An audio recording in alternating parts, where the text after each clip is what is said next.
Iran ರಕ್ತ ಬೀಜಾಸುರನ ರೀತಿ ಎದ್ದು ಬರ್ತಾನೆ ಇದೆ. ಇರಾನ್ ತೈಲ ಶಕ್ತಿ ಕೇಂದ್ರವನ್ನು ಅಮೆರಿಕ ಈಗ ಟಾರ್ಗೆಟ್ ಮಾಡಿದೆ. ಇರಾನ್ ತೈಲ ಸಂಗ್ರಹಗಾರ ಖರ್ಗ್ ದ್ವೀಪದ ಮೇಲೆ ಅಮೆರಿಕ ಬಾಂಬ್ ದಾಳಿಯನ್ನು ನಡೆಸಿದೆ. 25,000 ಕೋಟಿ ಮೌಲ್ಯದ ಕಚ್ಚಾ ತೈಲ ಬೆಂಕಿಗಾಹುತಿಯಾಗಿದೆ. ಇಸ್ರೇಲ್ ಮತ್ತು ಅಮೆರಿಕ ದಾಳಿಯನ್ನ ಮಾಡ್ತಾ ಇದ್ರೆ ಇರಾನ್ ಪ್ರತಿ ದಾಳಿಯನ್ನ ಮಾಡ್ತಾ ಇದೆ. ಹಾಗಾದ್ರೆ ಖರ್ಗ್ ಮೇಲಿನ ದಾಳಿಗೆ ಪ್ರತೀಕಾರವನ್ನ ತೀರಿಸಿಕೊಳ್ಳುತ್ತಾ ಇರಾನ್ ಗಲ್ಫ್ ರಾಷ್ಟ್ರಗಳ ಮೇಲಿನ ದಾಳಿಯನ್ನ ಮತ್ತಷ್ಟು ತೀವ್ರಗೊಳಿಸುತ್ತಾ ಇರಾನ್ ಈಗಾಗಲೇ ದುಬೈ, ಕತಾರ್, ಓಮನ್ ದೇಶಗಳ ಮೇಲೆ ಇರಾನ್ ಅಟ್ಯಾಕ್ ಮಾಡ್ತಾ ಇದೆ. ಇದು ಮತ್ತಷ್ಟು ಜಾಸ್ತಿ ಆಗುತ್ತಾ ಮುಂದಿನ ದಿನಗಳಲ್ಲಿ? ಹಾಗಾದ್ರೆ ಅಮೆರಿಕ ಇಸ್ರೇಲ್ ವಿರುದ್ಧ ಎಷ್ಟು ದಿನ ಹೋರಾಡುತ್ತೆ ಇರಾನ್? ಈ ಪ್ರಶ್ನೆ ಈಗ ಉದ್ಭವಿಸ್ತಾ ಇದೆ. ಯಾಕಂದ್ರೆ ಕೆಲವೇ ದಿನಗಳಲ್ಲಿ ಈ ಯುದ್ಧ ಮುಗಿಯುತ್ತೆ ಅಂತ ಅಮೆರಿಕ ಹೇಳಿತ್ತು. ಆದ್ರೆ ಇರಾನ್ ಮಾತ್ರ ತನ್ನ ಪ್ರತಿ ದಾಳಿಯನ್ನ ಮುಂದುವರಿಸ್ತಾನೆ ಇದೆ. ಅಮೆರಿಕ ನೌಕಾನೆಲೆಯನ್ನೇ ಟಾರ್ಗೆಟ್ ಮಾಡಿ ಇರಾನ್ ಅಟ್ಯಾಕ್ ಮಾಡ್ತಾ ಇದೆ. ಮತ್ತೊಂದು ಕಡೆ ಇಸ್ರೇಲ್ನ ಜನವಸತಿ ಪ್ರದೇಶವನ್ನ ಟಾರ್ಗೆಟ್ ಮಾಡಿ ಇರಾನ್ ಅಟ್ಯಾಕ್ ಮಾಡ್ತಾ ಇದೆ. ಅದರ ಬೆನ್ನಲ್ಲೇ ಇರಾನ್ನ 25,000 ಕೋಟಿ ಮೊತ್ತದ ಕಚ್ಚಾ ತೈಲ ಇದ್ದಂತ ಖರ್ಗ್ ಪ್ರದೇಶದ ಮೇಲೆ ಅಮೆರಿಕ ಬಾಂಬ್ ದಾಳಿಯನ್ನು ನಡೆಸಿದೆ. ಹಾಗಾದ್ರೆ ಈ ದಾಳಿಗೆ ಪ್ರತೀಕಾರವನ್ನ ತೀರಿಸಿಕೊಳ್ಳುತ್ತಾ ಇರಾನ್ ಮಧ್ಯಪ್ರಾಚ್ಯದ ಯುದ್ಧ ಸಂಘರ್ಷಕ್ಕೆ ತಾರ್ಕಿಕ ಅಂತ್ಯ ಯಾವಾಗ ಸಿಗುತ್ತೆ? ಇಸ್ರೇಲ್ ಅಮೆರಿಕ ಜಂಟಿಯಾಗಿ ಇರಾನ್ ಮೇಲೆ ಅಟ್ಯಾಕ್ ಮಾಡಿತ್ತು. ಆ ಸಂದರ್ಭದಲ್ಲಿ ಇರಾನ್ನ ಸರ್ವೋಚ್ಚ ನಾಯಕ ಆಯತುಲ್ಲಾ ಖಮೇನಿ ಮೃತಪಟ್ಟಿತು. ನಾಯಕನೇ ಮೃತಪಟ್ಟ ಮೇಲೆ ಇರಾನ್ ಯಾವ ರೀತಿ ಹೋರಾಡುತ್ತೆ ಅಂತ ಅಮೆರಿಕ ಲೆಕ್ಕಾಚಾರ ಹಾಕಿತ್ತು. ಆದ್ರೆ ಅಮೆರಿಕದ ಲೆಕ್ಕಾಚಾರಗಳೆಲ್ಲ ಕೂಡ ಈಗ ತಲೆ ಕೆಳಗಾಗಿದೆ. ಇರಾನ್ ಸರ್ವ ದಿಕ್ಕಿನಲ್ಲೂ ಕೂಡ ಇಸ್ರೇಲ್ ಹಾಗೂ ಅಮೆರಿಕಾಗೆ ಕೌಂಟರ್ ಕೊಡ್ತಾನೆ ಬಂದಿದೆ.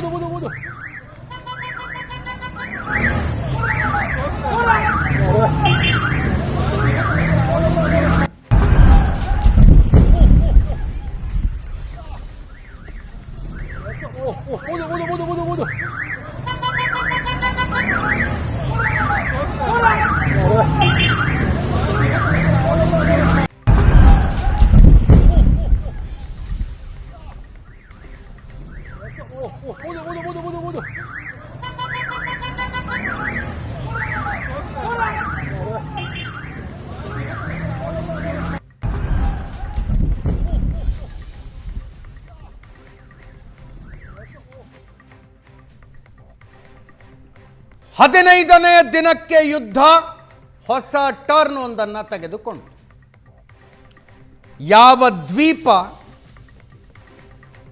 ದಾಳಿಗೊಳಗಾಗಬಾರದು ಅಂತ ಇರಾನ್ ಬಯಸ್ತಾ ಇತ್ತು, ಯಾವ ದ್ವೀಪದ ಮೇಲೆ ದಾಳಿ ಮಾಡಬಾರದು ಅಂತ ಅಮೆರಿಕ ಮತ್ತು ಇಸ್ರೇಲ್ಗಳು ಅಂದುಕೊಂಡಿದ್ದವು, ಆ ಖರ್ಗ್ ದ್ವೀಪ ಇವತ್ತು ಅಮೆರಿಕದ ಟಾರ್ಗೆಟ್ ಆಗಿತ್ತು. ಅದನ್ನು ಸ್ವತಃ ಡೊನಾಲ್ಡ್ ಟ್ರಂಪ್ ಖಚಿತಪಡಿಸ್ತಾ ಇದ್ದಾರೆ. ಇದು ಯುದ್ಧಕ್ಕೆ ಸಿಕ್ಕ ಹೊಸ ಟರ್ನ್.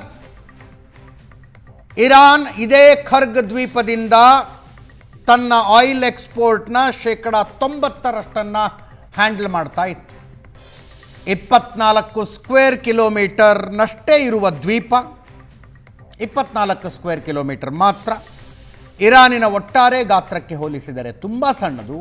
ಆದರೆ ಇರಾನಿನ ಆಯಿಲ್ ಎಕ್ಸ್ಪೋರ್ಟ್ನ 90% ಇದು ಹ್ಯಾಂಡಲ್ ಮಾಡ್ತಾ ಇತ್ತು. Per day 7 million barrels of oil. ಇದು ಸಂಪೂರ್ಣವಾಗಿ ಧ್ವಂಸ ಆಗಿಲ್ಲ. ಯುದ್ಧ ಮುಂದುವರಿಸಿದ್ರೆ ಪೂರ್ತಿ ಧ್ವಂಸ ಮಾಡ್ತೀವಿ ಅಂತ ಟ್ರಂಪ್ ಹೇಳ್ತಾ ಇದ್ದಾರೆ. ಇದು ಯುದ್ಧದ ದಿಕ್ಕನ್ನು ಯಾವ ಕಡೆ ತಗೊಂಡು ಹೋಗುತ್ತೆ ಅನ್ನೋ ಕುತೂಹಲ ಈಗ. ಈ ವಿಷಯದ ಬಗ್ಗೆ ಚರ್ಚೆ ಮಾಡೋದಕ್ಕೆ ನಿವೃತ್ತ ನೌಕಾಪಡೆ ಅಧಿಕಾರಿ ರಾಮರಾವ್ ಅವರು ನಮ್ಮ ಜೊತೆಗಿದ್ದಾರೆ. ಕಾರ್ಯಕ್ರಮಕ್ಕೆ ಸ್ವಾಗತ ರಾಮರಾವ್ ಸರ್. ಸುನೀಲ್, ನಿವೃತ್ತ ಲೆಫ್ಟಿನೆಂಟ್ ಕರ್ನಲ್ ನಮ್ಮ ಜೊತೆಗಿದ್ದಾರೆ. ಕಾರ್ಯಕ್ರಮಕ್ಕೆ ತಮ್ಮ ಕೂಡ ಸ್ವಾಗತ. ವಿಂಗ್ ಕಮಾಂಡರ್ ಸುದರ್ಶನ್ ನಮ್ಮನ್ನು ನೇರ ಸಂಪರ್ಕದಲ್ಲಿ ಜಾಯ್ನ್ ಆಗಿದ್ದಾರೆ. ಸುದರ್ಶನ್ ಸರ್, ನಮಸ್ತೆ. ನಮಸ್ತೆ ರಾಮರಾವ್ ಸರ್, ಡೊನಾಲ್ಡ್ ಟ್ರಂಪ್ ಮತ್ತು ಅವರ ಸೇನೆಯ ಹಿರಿಯ ಅಧಿಕಾರಿಗಳ ಮಾತು ನನಗೆ ಬಹಳ ಒಡ್ಯಾಸಿಟಿ ಅನ್ನಿಸ್ತು. ಇರಾನಿನ ನೌಕಾಪಡೆ ಈಗ ಎಲ್ಲಿದೆ ಅಂದರೆ ಸಮುದ್ರದ ಆಳದಲ್ಲಿದೆ ಅಂತಾರೆ ಅವರು. ಈಸ್ ಇಟ್ ಕಾಮನ್ ಈ ರೀತಿಯ ಭಾಷೆ? ಎರಡು ದೇಶಗಳ ಇರಾನಿನ ನೌಕಾಪಡೆ, Iran navy, where is Iran navy ಅಂದರೆ it is deep inside the sea ಅಂತ. ಭಯಂಕರ ಒಡಾಸಿಟಿ ಅಲ್ವಾ ಅದು? ಹಿಂದೂ ಮಹಾಸಾಗರದ ತನಕ ಅಮೇರಿಕದ ಸಬ್ಮರೀನ್ ಬರುತ್ತೆ, ಅಲ್ಲಿ ಇರಾನಿನ ನೌಕೆಯೊಂದನ್ನು ಹೊಡೆದು ಹಾಕ್ತಾರೆ. ಎರಡನೇ ವಿಶ್ವಯುದ್ಧದ ನಂತರ ಮೊದಲ ಘಟನೆ. ಏನಾಯಿತು ಇದು as you all know IFR ಅಂತ ಪ್ರೋಗ್ರಾಮ್ ಆಗಿತ್ತು ರೀಸೆಂಟ್ಲಿ. IFR ಅಂತ ಪ್ರೋಗ್ರಾಮ್ ಮಾಡಿಕೊಂಡು ಇರಾನ್ ಶಿಪ್ಸು 3 ಶಿಪ್ಸು ಇಲ್ಲಿಂದ ಸ್ಟಾರ್ಟ್ ಆಗಿದೆ. ಆಮೇಲೆ ಆದಮೇಲೆ 3 ಶಿಪ್ಸ್ನಲ್ಲಿ 2 ships luckily nothing happen. 1 ship attack ಆಗಿತ್ತು, ಸಬ್ಮರೀನ್ US ಸಬ್ಮರೀನ್ ಅಟ್ಯಾಕ್ ಮಾಡಿದೆ. 2 ಶಿಪ್ಸು ಸದ್ಯಕ್ಕೆ US ಅಟ್ಯಾಕ್ ಮಾಡಿದ್ಮೇಲೆ ಈ ಶ್ರೀಲಂಕನ್ ನೇವಿ ಹೆಲ್ಪ್ ಮಾಡಿ ಒಂದು 80 people actually killed in the incident.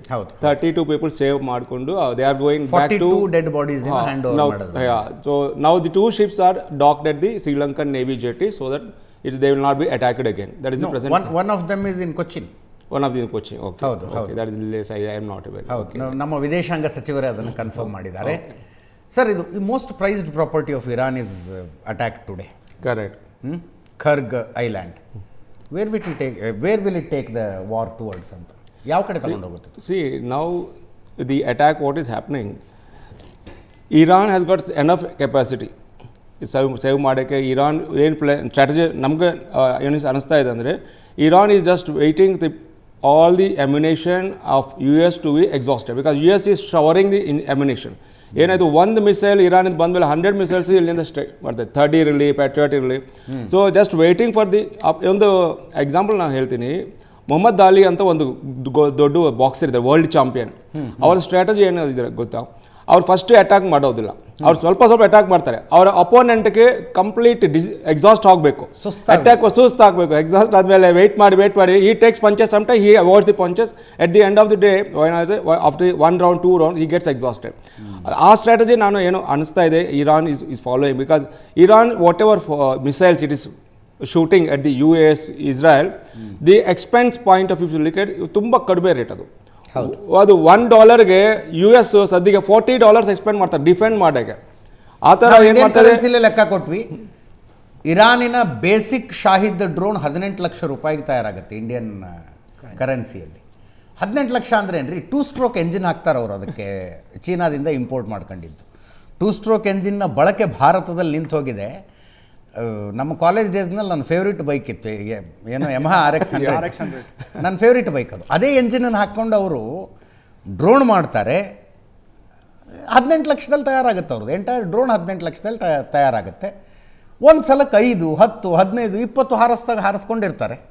Good strategy ಅದು ಹಂಗೆ ನೋಡಿದ್ರೆ. ಕರೆಕ್ಟ್. ನಮ್ಮ ಪ್ರಕಾರ Iran is observing that strategy continues. But I really appreciate Iran strategy. ಏನಂದರೆ ಒಬ್ಬರೇ being a 1% is attacking US, Israel, attacking all middle east countries.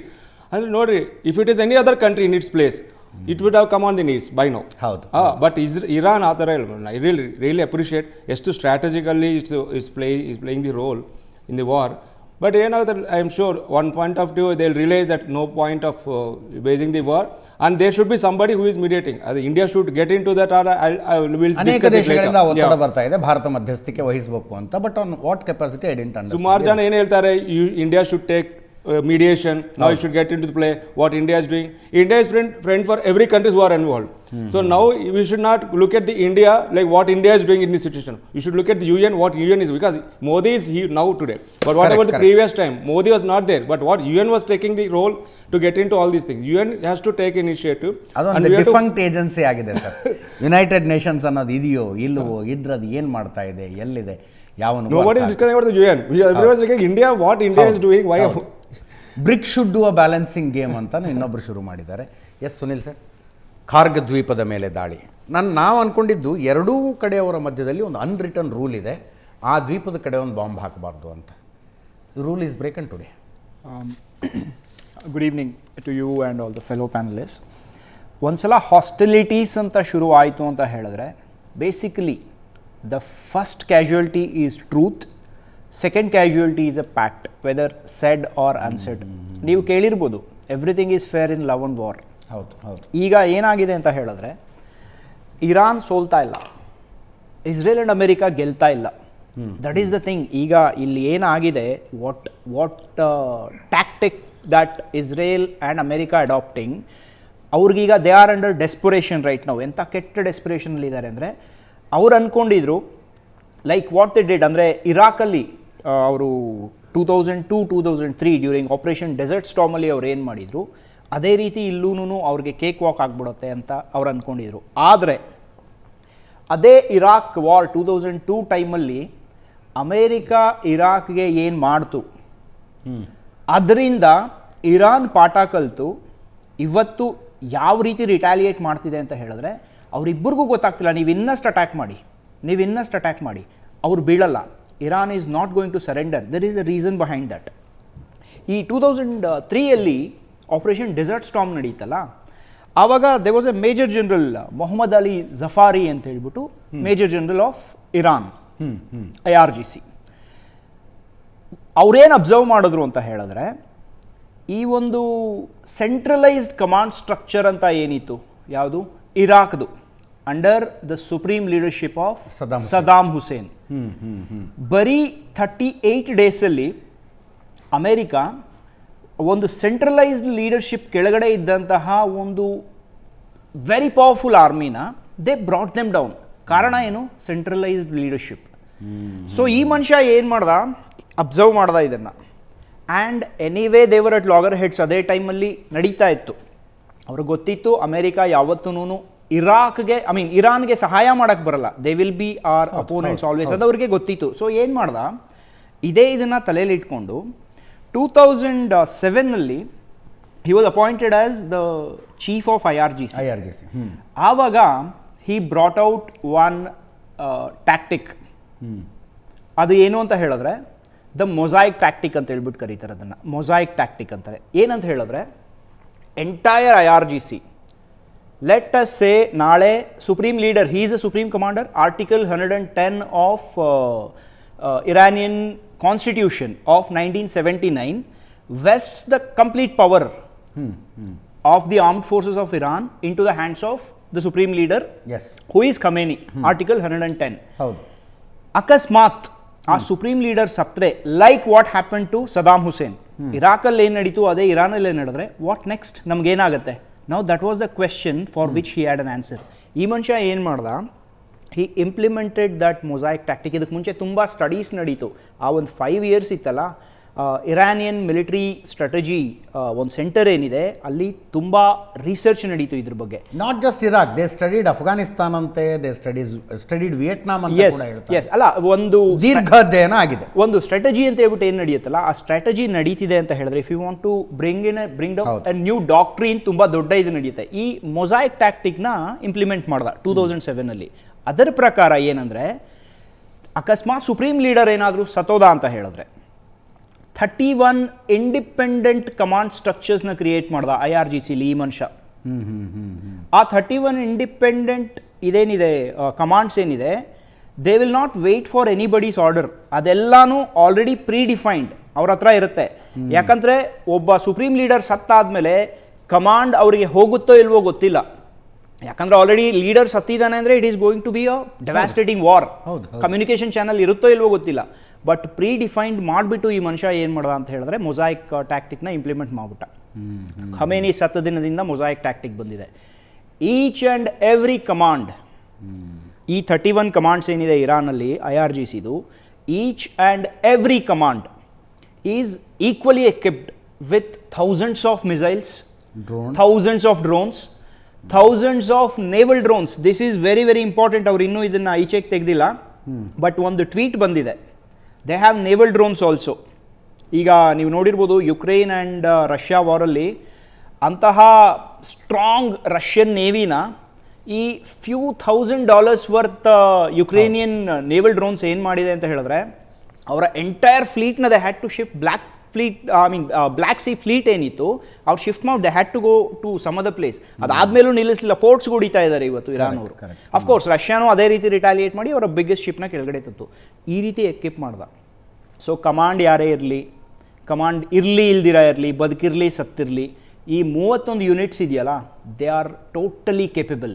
ಇವ್ರು ಏನೇ ಮಾಡಲಿ, ಇವರು ಯಾವ ಆಯಿಲ್ ಫೀಲ್ಡ್ ಮೇಲಾದರೂ ಅಟ್ಯಾಕ್ ಮಾಡಲಿ, ಇವ್ರ ರಿಟಾಲಿಯೇಷನ್ ಹಾಗೇ ಇರುತ್ತೆ. ಇವತ್ತು Tel Aviv is becoming the Gaza of Israel. ಆ ಲೆವೆಲ್ಗೆ ಇವತ್ತು ಇರಾನಿಯನ್ ಮಿಸೈಲ್ ಅಟ್ಯಾಕ್ಸ್ ಏನಿದೆಯಲ್ಲ ಅದು race down ಮಾಡಿಬಿಟ್ಟಿದೆ.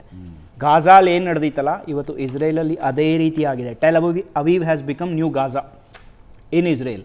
So the gloves are of.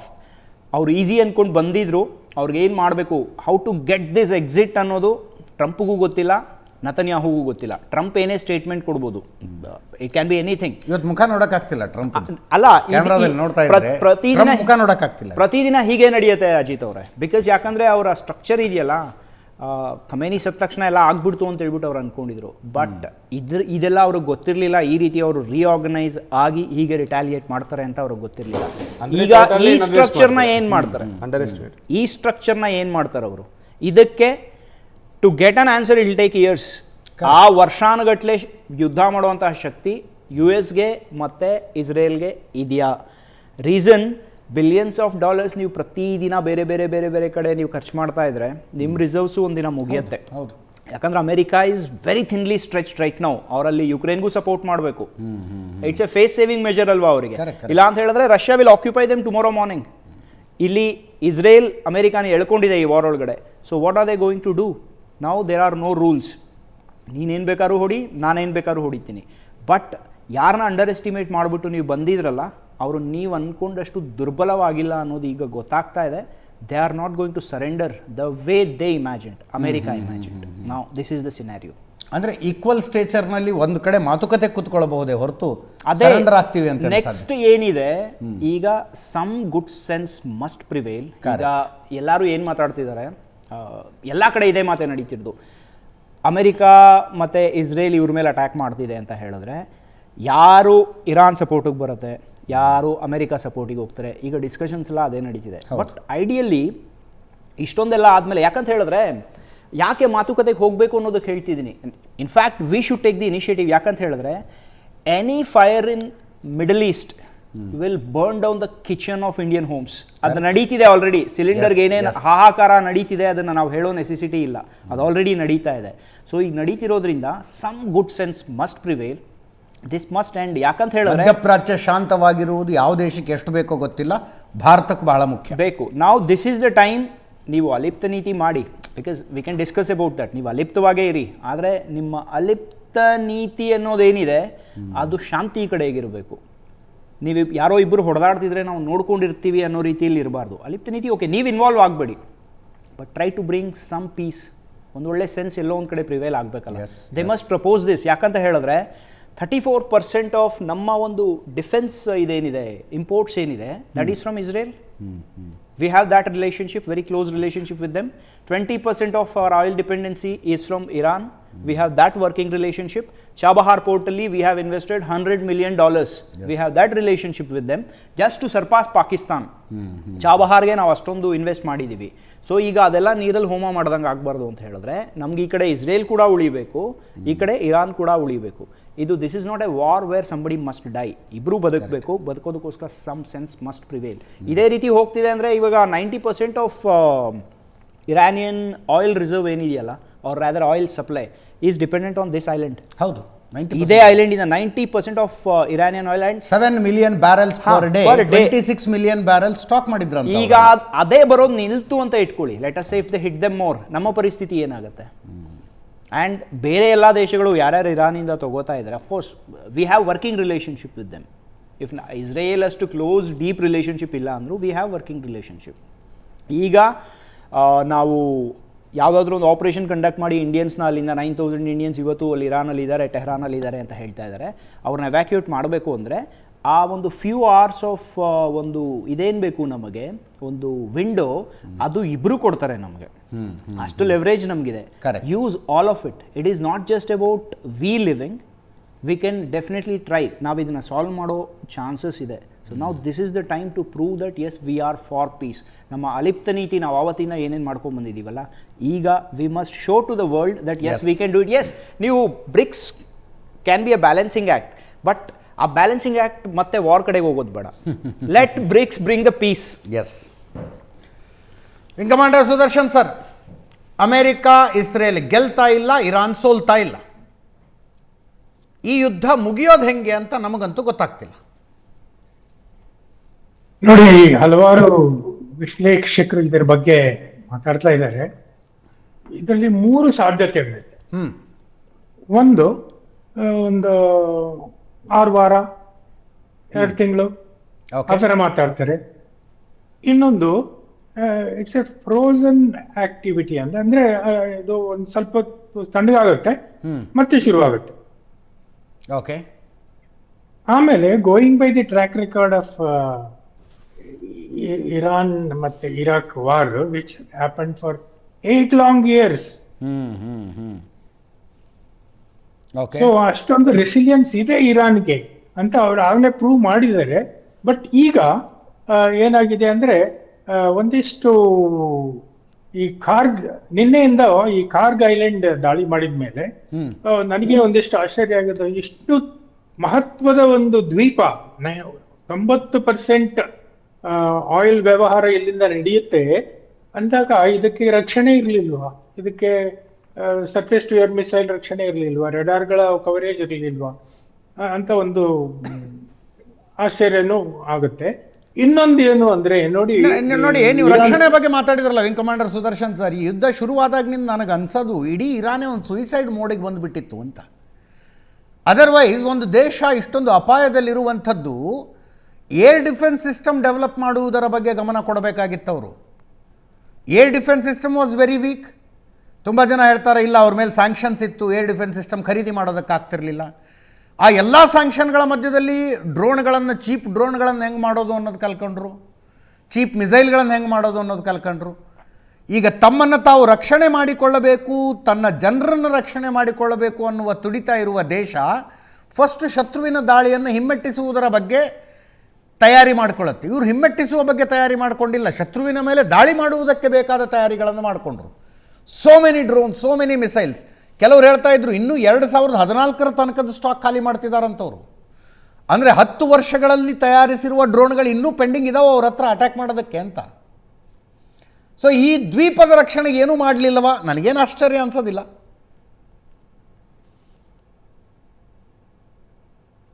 ಹೌದು, ಅದೇನು ಅವರು ವಾಯು ರಕ್ಷಣಾ ವ್ಯವಸ್ಥೆ ಮಾಡ್ಕೊಂಡಿದ್ರು, ಇದಾಗಲೇ ಅದು ಮುಗ್ದೋಯ್ತು ಅದ್ರ ಕತೆ, ಇನ್ನೇನು ಇಲ್ಲ, ದೇ ಆರ್ ಎಕ್ಸ್ಪೋಸ್ಡ್. ಹೌದು. ಆಮೇಲೆ ನಿನ್ನೆಯಿಂದ ಇನ್ನೊಂದು ಅವರು ಸಂದೇಶ ಕಳಿಸ್ತಾ ಇದ್ದಾರೆ. ಈಗೇನು ಹೊರ್ಮುಜ್ ಜಲಸಂಧಿಯಲ್ಲಿ ಸಿಗಾಕೊಂಡಿರೋ ಟ್ಯಾಂಕರ್ಗಳು ಅವರು ಹೊರಗೆ ಬರಬೇಕಾದ್ರೆ they have to pay in Chinese currency.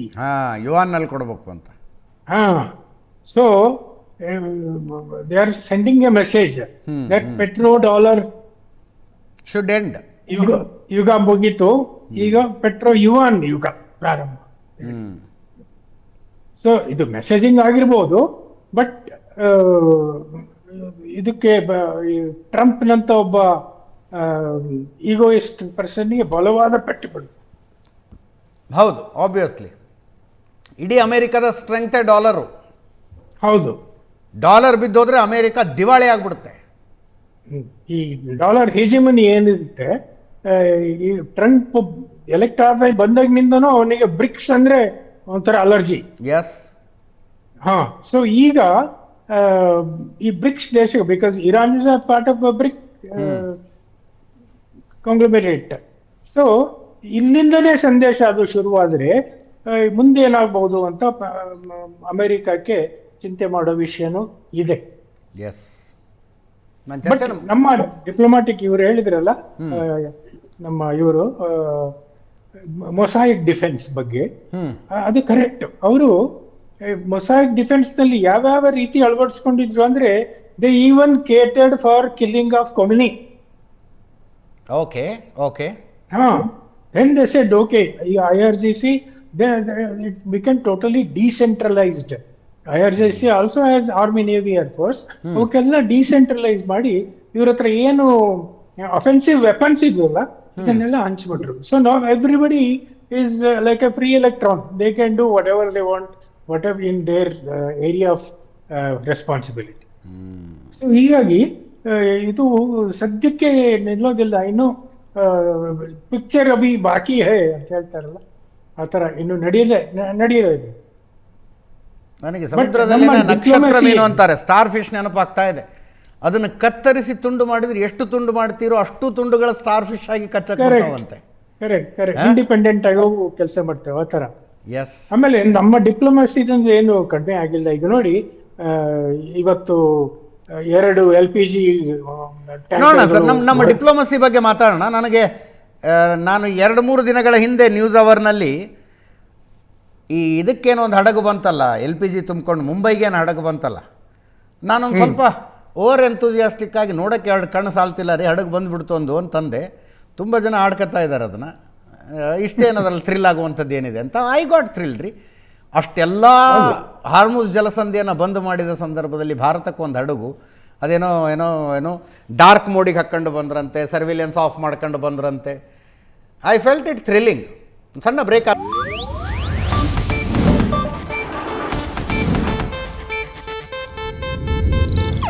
ಇದು ಏಷ್ಯಾನೆಟ್ ನ್ಯೂಸ್ ನೆಟ್ವರ್ಕ್ ಪ್ರಸ್ತುತಿ.